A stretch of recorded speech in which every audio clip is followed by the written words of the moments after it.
Hegde mega fertility camp మా యొక్క అన్ని బ్రాంచుల్లో. అపాయింట్మెంట్స్ కొరకు సంప్రదించండి 8880747474.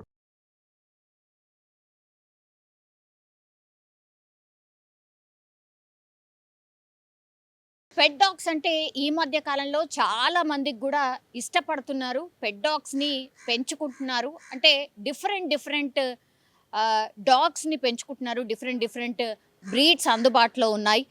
సో, ఇట్లా పెంపుడు కుక్కలకు సంబంధించి చాలామందైతే ఈ మధ్య కాలంలో ఆఫ్టర్ కరోనా అనుకోండి, పెద్ద ఎత్తున ఈ ఆహ్, రకరకాల జాతులకు సంబంధించిన కుక్కల్ని పెంచుకుంటున్న పరిస్థితి అయితే కనిపిస్తోంది. ఈ విషయం ఈరోజు ఎందుకు చెప్పాల్సి వస్తుంది అంటే, యాక్చువల్లీ పవన్ కుమార్ ఈయన ఏపీలోని గుడివాడకు సంబంధించిన వ్యక్తి. ఈయనకు 35 సంవత్సరాలు. ఒక జ్యువెలరీ షాప్లో క్యాషియర్గా కూడా పనిచేస్తున్నటువంటి పరిస్థితి. అండ్ హైదరాబాద్ మధురా నగర్లో ఆయన కొంతకాలంగా నివాసం ఉంటున్నాడు వాళ్ళ ఫ్రెండ్తో కలిసి.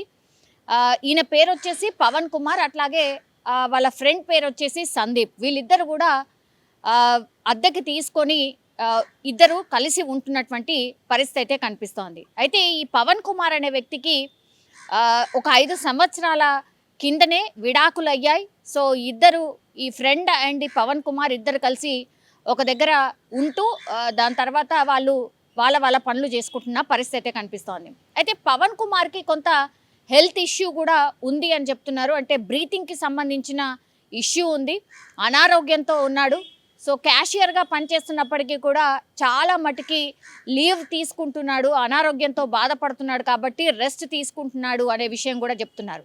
అసలైతే ఏమైంది అని అంటే, వీళ్ళతో పాటు ఒక పెంపుడు కుక్క కూడా ఉంటోంది. నైజీరియన్కి సంబంధించిన హస్కీ, ఈ జాతికి చెందినటువంటి కుక్క. వాళ్ళతో పాటే పెంపుడు కుక్క ఉంటోంది కాబట్టి మరి ఏం జరిగిందో ఏంటో తెలియదు. కానీ నిన్న రాత్రి పవన్ కుమార్ పూర్తిగా విగత జీవిగా, అంటే అసలు చనిపోయినటువంటి స్థితిలో కనిపించింది.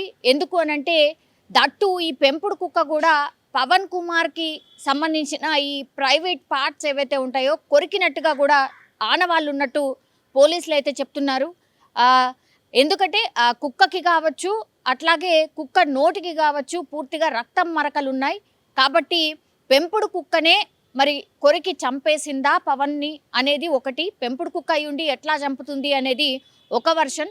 అట్లాగే ఇప్పుడు ఈయన అనారోగ్యంతో బాధపడుతున్నాడు కాబట్టి మేబీ హార్ట్ అటాక్ వచ్చిందా, లేకపోతే బ్రీత్ అందగా ఆయన చనిపోయాడా అనేది కూడా పూర్తి స్థాయిలో దర్యాప్తు చేస్తున్నటువంటి పరిస్థితి అయితే కనిపిస్తోంది.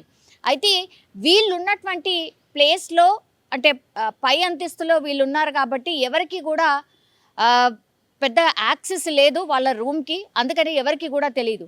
వీళ్ళ స్నేహితుడు ఇప్పుడు పవన్ కుమార్కి సంబంధించిన ఇన్సిడెంట్ జరగకంటే ఒక 2-3 రోజుల క్రితమే ఆయన ఎక్కడికో వెళ్ళి వచ్చి చూసేసరికి ఇప్పుడు పవన్ కుమార్ పూర్తిగా చనిపోయిన పరిస్థితుల్లో ఉన్నాడు అనేటువంటిది కూడా పోలీసులకు ఇన్ఫర్మేషన్ ఇచ్చారు. సందీప్ ఎంతకు తలుపు కొట్టినప్పటికీ కూడా తీయలేదు. కాబట్టి చుట్టుపక్కల వాళ్ళని పిలిచి తలుపులను బద్దలు కొట్టి లోపలికి వెళ్ళి చూస్తే బెడ్రూమ్లో పవన్ కుమార్ విగత జీవిగా కనిపించిన పరిస్థితి. అట్లాగే పెంపుడు కుక్కకు సంబంధించి కూడా రక్తం మరకలున్నాయి నోటికి, అట్లాగే పెంపుడు కుక్కకు సంబంధించిన బాడీకి కూడా రక్తం మరకలు ఉన్నాయి. కాబట్టి మరి పెంపుడు కుక్కనే కొరికి చంపేసిందా అనే కోణంలో కూడా పోలీసులు అయితే విచారణ చేస్తున్న పరిస్థితి అయితే కనిపిస్తోంది. పవన్ కుమార్ ఇట్లా విగత జీవిగా చనిపోవడం, అట్లాగే పెంపుడు కుక్క నోటికి రక్తం మరకలు ఉండడం, ప్రైవేట్ పార్ట్స్ని కొరికినట్టుగా ఆనవాళ్ళు ఉండడంతో మరి పెంపుడు కుక్కనే పవన్ కుమార్ని చంపేసిందా, లేకపోతే ఈ నేను ఇంతకుముందు చెప్పినట్టుగా ఆయన అనారోగ్యంతో కూడా బాధపడుతున్నాడు కాబట్టి మరి అనారోగ్యం కారణం వల్ల ఈయన చనిపోయాడా అనే కోణంలో పూర్తి స్థాయిలో దర్యాప్తు చేస్తున్నారు.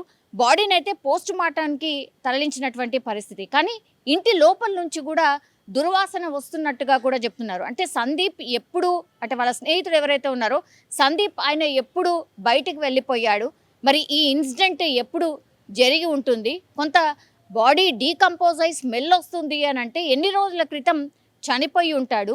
మరి పెంపుడు కుక్క నిజంగానే కొరికిందా? పెంపుడు కుక్కలు కొరికే ఛాన్సెస్ అసలు ఎంతవరకు ఉంటాయి? ఎందుకంటే చాలా, అంటే చాలా లవింగ్ ఉంటాయి.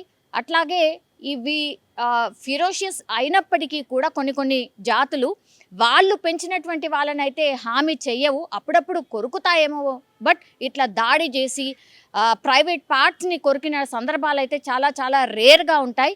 కానీ చెప్పలేం, కొన్ని సీజన్స్ ఉంటాయి. ఈ కుక్కకు కూడా కొన్ని సీజన్స్లో కొంత బాగా అగ్రెసివ్ అవుతూ ఉంటాయి. కాబట్టి మరి ఈ పవన్ కుమార్ ఎప్పుడు చనిపోయాడు, తిండి లేదా, లేకపోతే బయటకి తీసుకెళ్లే పరిస్థితి లేదా, మరి ఏం జరుగుంటుంది ఏంటి అనే కోణంలో కూడా పోలీసులు దర్యాప్తు చేస్తున్న పరిస్థితి కనిపిస్తుంది. ఇది పెట్ లవర్స్ అందరికీ కూడా ఒక షాకింగ్ వార్తలాగా అనుకోవచ్చు. ఒకవేళ నిజంగానే పెంపుడు కుక్క చంపి ఉంటే మాత్రం చాలా మంది ఇప్పుడు కుక్కలు ఎవరైతే పెంచుకుంటున్నారో వాళ్ళకు ఒక భయం గొలిపే వార్త అని కూడా అనుకోవచ్చు. అట్లాగే మధురానగర్ పూర్తిగా వీళ్ళున్నటువంటి ప్రాంతం ఈ వార్త స్ప్రెడ్ కావడంతో వాళ్ళు కూడా భయంతో వణికిపోతున్న పరిస్థితి అయితే కనిపిస్తోంది. కానీ పూర్తిగా పోలీసులు ఇన్వెస్టిగేషన్ చేసి అసలు ఏం జరిగింది ఏంటి అనేది తెలిసేంత వరకు మాత్రం ఇదొక అనుమానాస్పద మృతిగానే పోలీసులు దర్యాప్తు అయితే స్టార్ట్ చేశారు. నిజంగా ప్రస్తుతం ఉన్నటువంటి సమాజం దేనికి ప్రయారిటీ ఇస్తుంది? ఆర్థిక సంబంధాల చుట్టూ మాత్రమే తిరుగుతోంది. మళ్ళీ ఎన్నికలంగానే చాలా విరక్తి కలుగుతున్నాం. మంచి అనిపిస్తుంది కదా, లేడీస్ కూడా ఛాలెంజింగ్ జాబ్స్ చేసినప్పుడు చాలా బాగుంటది. ట్రాఫిక్ అసిస్టెంట్స్ గా నియమించిన ట్రాన్స్జెండర్స్ అందరితో సాల్యూట్ చేయించుకుంటున్నారు. ఫుడ్ డెలివరీ ఇవ్వటానికి వెళ్ళినటువంటి డెలివరీ బాయ్ అనిల్ పై కళ్ళ ముందు